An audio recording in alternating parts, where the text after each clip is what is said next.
Hi, I'm Libby from the Hutchinson Speech team, and I'll be reading the story Gertrude McFuzz from the book Yertle the Turtle and Other Stories by Dr. Seuss.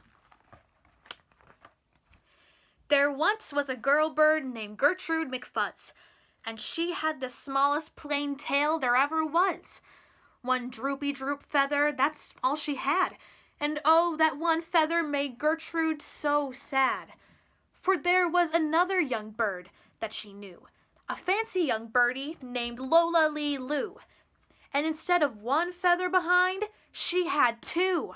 Poor Gertrude! Whenever she happened to spy Miss Lola Lee Loo flying by in the sky, she got very jealous. She frowned and she pouted. Then one day she got awfully mad and she shouted, "This just isn't fair! I have one and she has two! I must have a tail like Lola Lee Loo." So she flew to her uncle, a doctor named Dake, whose office was high in a tree by the lake. And she cried, "Uncle Doctor, oh please do you know of some kind of pill that will make my tail grow?" "Tut, tut," said the doctor, "such talk, how absurd! Your tail is just right for your kind of bird."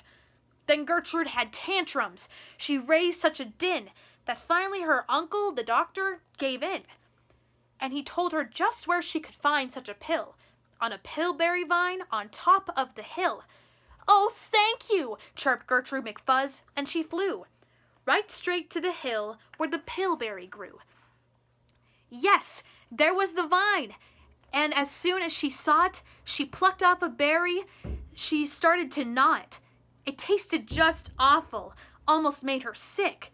But she wanted that tail, so she swallowed it quick. Then she felt something happen. She felt a small twitch, as if she'd been tapped down behind by a switch. And Gertrude looked round, and she cheered. It was true!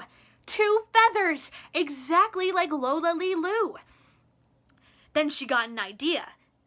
"Now I know what I'll do. I'll grow a tail better than Lola Lee Loo. These pills that grow feathers are working just fine." So she nibbled another one right off the vine. She felt a new twitch, and then Gertrude yelled, "Whee! Miss Lola has just 2. Now I have 3.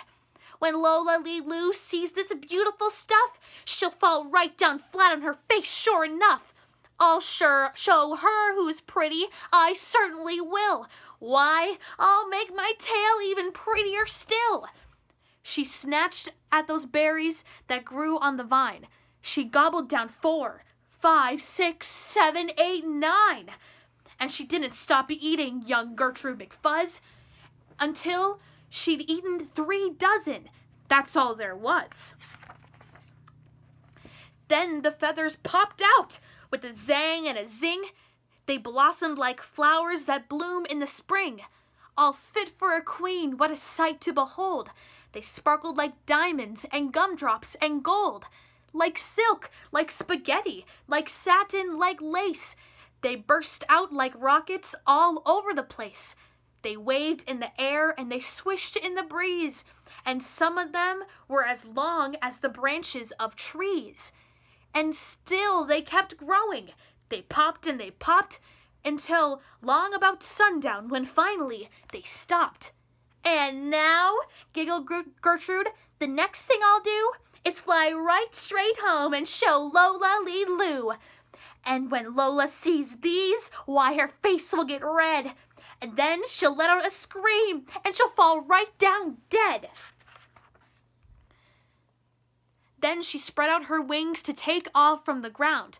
But with all of those feathers, she weighed 90 pounds. She yanked and she pulled and she let out a squawk, but that bird couldn't fly, couldn't run, couldn't walk. And all through that night, she was stuck on that hill, and Gertrude McFuzz might still be stuck up there still, if her good Uncle Dake hadn't heard the girl yelp. He rushed to her rescue and brought along help.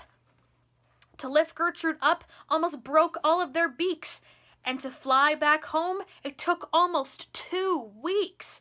And then it took almost another week more to pluck out those feathers. My, Gertrude was sore. And finally, when all of the pulling was done, Gertrude behind her again had just one. That one little feather she had as a starter. But now that's enough, because she is smarter. Thank you for listening.